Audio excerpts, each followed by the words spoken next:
St. Charles is a vibrant Catholic community. We service Imperial Beach in South San Diego. We're also the most southwest parish in the United States, so we hold that distinction, and we were established in 1946. Among our groups, we have Swiss, Mexican, Filipino, Asian, African, Irish, and many others, so everyone's included. We create a Christian atmosphere focused on virtue, faith, hope, and love. St. Charles School, where Christ is the center of every classroom, was established in 1948, 2 years after the parish opened. Have 197 students in kindergarten through 8th, and we also had a preschool which opened last September. We're living Catholic values in an atmosphere that promotes each child's spiritual, intellectual, social, psychological, and physical growth. Our team members is, we have Father James Hash is our pastor, Stephen Stutz is our school principal, Veronica Kuhn, Veronica, please stand up. She's our office and facilities manager. Norma Villalobos is our school office manager, and yours truly. For a sustainability definition, if you remember right, the waxy representative had Psalm 24 up. I like that on the basis of what it says, but also, I don't know if the state really thought about Title 24 went with Psalm 24. So, and we all know what Title 24 is that we didn't know 6 months ago, all right? So being good stewards of our resources and cutting costs to use limited funds in other areas to better our parish community. Our vision and mission: to reduce energy, conserve water, coordinate supplies, purchasing, and change the culture of the parish and school to be better stewards of our resources through education. Our big goals is water conservation, energy reduction, recycle plastic bottles and aluminum cans, and share school resources. Our business case: reduce cost of utilities, use limited funds elsewhere to assist the parish community, which I mentioned. With 4 years of drought upon us, we need to cut back on our water use and need to do better at recycling to avoid possible fines in the future. And that's the key thing. When the lady from San Diego was here and said, hey, in the near future, we may have to start fining people. So we need to start getting more of our recycle. And we've heard the 50% ratio put out that we're supposed to be following now by a city mandate. Our objectives are to reduce water consumption by 25%. Originally I had 20%. But in keeping with the governor's recent announcement, figured we better be in compliance with that. Looking at reducing our energy use 3% annually for the next 5 years, 20% reduction in waste disposal, and once again, share school resources. I'm glad I am following Blessed Sacrament. And in your group, thank you for my lead-in. We were talking about sharing resources. Currently, all our schools fall under the parochial model of schools, where the parish is responsible for each individual school. In case you haven't heard, I'm pleased to announce, I know Mary knows, the principal of St. Mary's, we are establishing the Fiat Catholic Schools, the South Bay Catholic Schools Consortium. And we're planning on saving on purchasing and sharing all our resources. We've established Fiat Catholic Schools. It's 6 Catholic schools in the South Bay partnering to share resources. We get the word fiat from Mary's Fiat, saying let it be. And it's also our acronym for Faith, Innovation, Academics, and Team. And there's more information, and I do have a handout I'll give out later with the website on it. It's www.fiatcatholicschools.com. As I said, St. Michael's Academy, St. Rosalima, Our Lady of Mount Carmel, St. Pius X, St. Charles School, and Juan Diego Academy, which is opening in August, are going to be part of the consortium. And in the next, it's already been established, and in the next 6 months to 2 years, we're going to be implementing different strategies and policies to carry that out. We're going to be saving and ordering supplies, sharing resources, and that includes administrative, in-service training, anything you can think of where we can save money by 6 schools working together, we're going to accomplish that. We're going to try to standardize the curriculum. Well, we are overall 6 schools, and we're going to use the STEAM model, but we're adding in R and making it STREAM, adding R for religion. So you have science, technology, religion, engineering, arts, and math. It's to be less for each individual parish to bear alone. And the key thing that we're doing here, Steve Stutz is going to be the director of the consortium. He has been checking back east whether some of these are already going on. And one of the key issues were they've kind of got away from the clergy being involved. We're keeping all the pastors as the board of directors. And actually there's 11 schools in the South Bay. I mean, 6 schools in the South Bay, but 11 parishes. Even the pastors who don't have a school are supporting this. They have some children that are attending the Catholic schools, and with Bishop Fleury's desire to support every children having a Catholic education that wants one, they're on board with that. Also, there is a 1.5-hour video online, which was Steve Stutz's presentation to the parents on March 26th, explaining the Fiat schools and answering questions. Some of the examples he gave that we'll benefit from. Number one, we had a large, substantial grant from a national institute to help getting the consortium started, which if it was just one school, there's no way we would have ever gotten. He recently had the Xerox rep come out because we need a new copier at St. Charles School. And of course, he gives you the price for one. And Steve goes, wait a minute, you don't understand. I'm talking about 6 schools. If the parishes get combined in their Catholic religious classes, now we're up to 24 or 30 copiers. Guess what? They're willing to talk and make a deal. Ordering textbooks. It's easier if you're changing a textbook, as you well know. One school changes it, get 200, 300 books, you might get a couple hours of training. The public schools go and they order $1 million worth of books, they get 2 weeks worth of training. So by doing this, we're getting more training. Steve did mention that we did bring this up in our sustainability presentation. And Damien, first time I met you, I remember I said, hey, we can't do it at the diocese level, why can't we do it at the deanery level? And you asked me, what church do you go? What church do you belong to? And I said, St. Charles. And you smiled because you knew. So I just found out, hinted at, that this was going on in January. I thought we were just going to share buying supplies. So fortunately, it was announced last month, and I could include it in this presentation.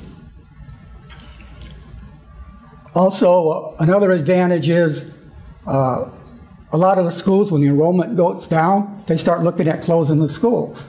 And what they found out is once you close a school, 3 to 5 years later, guess what? You really need that school back again because the dynamics have changed, and it's hard to reopen a school. So we're trying to keep the schools with the lower enrollment still open. In our behavior and cultural change, we're going to visit all the church groups. All that's going to cost us is time to go through, and that's to help educate them on the process. We do have a website. We're going to add a sustainability section to the website to make our parishioners aware of what's going on. At our bazaar on the first weekend in June, we're planning on having an SDG&E outreach table, have discounted bulbs, and help educate the parishioners. In the 6 months to 2 years going out, we need to keep abreast of any changes, so we still plan on attending the EIC seminars, and we're going to look at USD for those educational programs that they mentioned. Under energy and resource management, for water, we had a landscape survey. Actually, we just found out late yesterday afternoon. That is actually scheduled for the 5th of May. Unlike mostly everyone here who's in the California Water District, we are not. We're in Cal American, so they have different rebates. One of the things I was looking at when the lady from the Water Authority was here is they were giving $2 a rebate and letting you replace turf. Cal American specifically says you can't replace your grass with artificial turf. So that's one of the things we're not going to be able to do. Aerators was already talked about before. They're like $2 each. The cost savings is only going to be about $80 each faucet, but that equates to 10,000 gallons of water for each faucet you use. Said each faucet because we got various buildings throughout, and I already know Father Jim says, hey, if it only costs them $100 for aerators, we're going to do that. So next item is how high-efficiency toilets. And actually, it wasn't until just recently I realized the name changed from low flow to high efficiency. And that's when I was looking at the rebates. Those cost anywhere from $200 to $800. The reason I put the range down is in our restroom construction, we're going to put in the high-efficiency toilets, but that's being done on a contractor. So I don't know for sure what model we're getting, but we're going to make sure we can get on the rebate. And as Bob mentioned earlier, there's $200 rebates for those high-efficiency toilets. And that basically, from the old models, it'll save you 2.6 gallons a flush, which equates to about 115 gallons a year. We're having a level 2 audit scheduled through SDG&E. We're looking forward to doing that. Mainly, we're looking at exterior lighting and HVAC systems. And as mentioned, we're going to have the SDG&E booth, hopefully. Yes, you are. Okay. And on waste management, we've once again started a pressure haul recycling. We got kind of away from that. Our parish is known for enjoying food, especially our pastor. Everything we do, there's always food associated with it. Well, the trouble is with those water bottles and soda cans, and an occasional beer can now and then, they've been going in the regular trash. So we got to get back into recycling. So a couple 50-gallon bins were donated to use in the parish hall. We've contacted the Urban Corps due to some of the schools here saying they've been using it, and I'm still waiting for them to send us a contract to review. On our energy, we're looking at replacing exterior lighting with LEDs. Actually, on our retreat center, we have 4 mercury vapor lights. Without having to get on a ladder and climb, I know they're 175 watts because that's the kind I got in my driveway. And looking at LEDs, found a light that also will adapt. We talked about adaptive lighting where the power goes down from full down to a lower level. They had said 30%. I don't know for sure how far this one goes down, but it's $89 a light.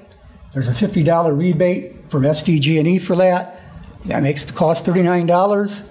Have an annual cost savings of $113 per light, 536 kilowatts per light you save. It pays for itself in 4 months, and there's an 84% energy savings.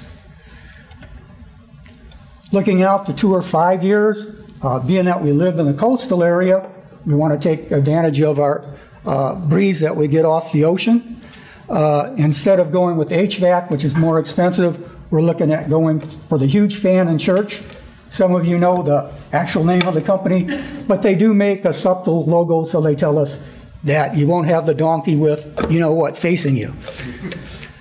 And later on, we're looking at replacing the existing HVAC. Our current HVAC is old, but with the level 2 assessment, we hope to get more information on that so we can take a better look at that. Metrics and evaluations. We're going to use the utility bills to determine reductions. We'll obtain the statements on a monthly basis, and we'll report back to the Financial Committee and the Parish Council on a quarterly basis when they hold their meetings. And to the community, we report via our website and bulletin announcements on any results that we have. Our financial plan. Kind of like this slide because I think it kind of sums up all our financial plans. Courtesy of my wife, she found this art on the internet. If you look at the gentleman on the right, if you look real close, you'll see the gentleman on the right's got a nice money bag. Well, I'm still looking for that guy, and if I find him, and if he's got any extra, I'll let you know. The gentleman on the left, Father Jim hasn't told me to go down to the corner, Harry, with your cup, see what you can get. In the middle, you see that famous money tree. Well, about 2.5 years ago, we planted, or we sowed, about 2,400 seeds.